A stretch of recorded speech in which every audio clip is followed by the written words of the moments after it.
2년, 3년, 4년, 5년, 6년이면 2, 3년 간격이니까 쭉 있다가 홍역이 쭉 유행하고 또 괜찮다가 또 유행하고 뭐 이렇게 하겠죠. 그렇죠? 근데 유행하는데 요 봉우리 크기가 항상 같을까 아니면 조금 더 큰 유행일 수도 있을까? 그렇지? 항상 똑같지는 않을 것 같아. 근데 어떤 때 요만큼 또 어떤 때 굉장히 많이 생기기도 하고 어떤 때는 또 조금 있을 것도 있고 하여튼 이럴 겁니다. 하여튼 홍역의 유행 곡선으로 나타나는 봉우리 모양이야. 봉우리가 고원처럼 정체됐다. 자, 고원처럼 정체됐다는 건 이런 거죠. 이렇게 해서 이렇게 됐다는 거죠.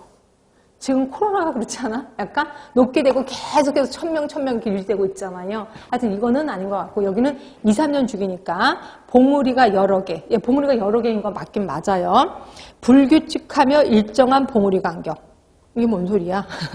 자, 4번. 오른쪽으로 길게 치우친 대수 정규봉포. 오른쪽으로 길게 치우쳤으니까 이런 거겠죠.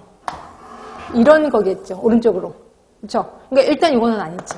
2, 3년 주기니까. 그러면 2, 3년 주기는 2번 아니면 3번이야. 봉우리가 여러 개인 거. 근데 불규칙하고 일정한 봉우리. 그러니까 불규칙하다는 거는 어떤 애는 크게 있고 어떤 애는 작은 애가 있고. 근데 간격은 동일해요. 간격 동일할 수밖에 없죠. 2, 3년 간격이니까. 답은 3번이 괜찮습니다. 불규칙하다는 거는 봉우리의 크기가 불규칙하다는 거고 일정한 간격이라는 거는 말 그대로 2, 3년 주기라는 거죠. 그래서 답은 3번이 됩니다.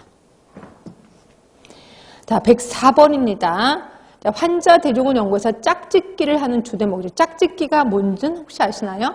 예를 들어서 환자 대조군 있으면 환자가 있고 대조군이 있어. 환자가 20대래.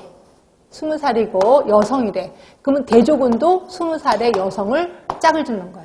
그렇죠? 그리고 여기가 30세고 남자래. 그럼 30세고 남자를 짝을 짓는 거야. 이렇게 해서 하는 걸 짝짓기라고 표현하는 거고요. 이렇게 하는 이유는 뭘까요? 예, 당연히 어떤 혼란 변수, 교란 변수를 없애기 위한 거다라고 보시면 돼. 교란 변수, 나이, 성별 이런 것들로 인해서 오는 바이어스를 없애기 위한 거다라고 보시면 되고요. 답은 4번이죠. 교란 변수의 영향을 통제하기 위한 거다. 이렇게 보시면 될 것 같고요. 그렇죠. 선택 바이어스, 정보 바이어스 이런 거 다 아닌 거고 답은 교란 변수밖에 없어요. 자, 105번입니다. 희귀병 조사에 적합한 연구 방법. 희귀병 하면 하나밖에 없었는데 환자, 대조군. 답은 2번인 거고요. 자, 106번입니다. 다른 목적을 위해 만들어진 인구 집단 통계 자료 중에 통계 자료가 있는데 이걸 활용하는 것 같아요. 질병에 대한 자료, 관련 요인에 대한 자료를 묶어서 둘 사이의 상관 분석을 실시하는 연구 방법이래. 자, 질병에 관한 자료. 예를 들어서 어느 지역에 폐암 유병률. 질병에 관한 자료죠. 그럼 폐암의 원인이 뭔데? 담배죠, 담배. 그러면 그 지역의 담배 판매량하고 보는 거죠. 그 지역의 폐암 환자 유병률, 그 지역의 담배 판매량을 보는 거예요. 그리고 또 다른 지역도 보는 거지. 다른 지역도 볼 수도 있는데 하여튼 이렇게 해서 했더니 담배 판매량이 높아. 그리고 폐암 환자도 다른 지역보다 많아. 그러면 담배하고 폐암은 관계가 있나 보다라고 보는 거예요. 이게 무슨 연구인지 혹시 기억나세요?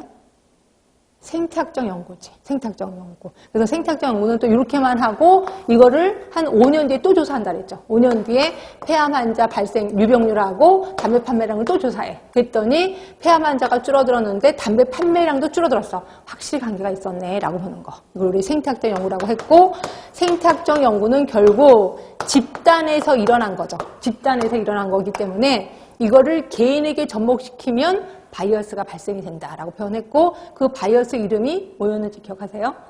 생태학적 바이어스.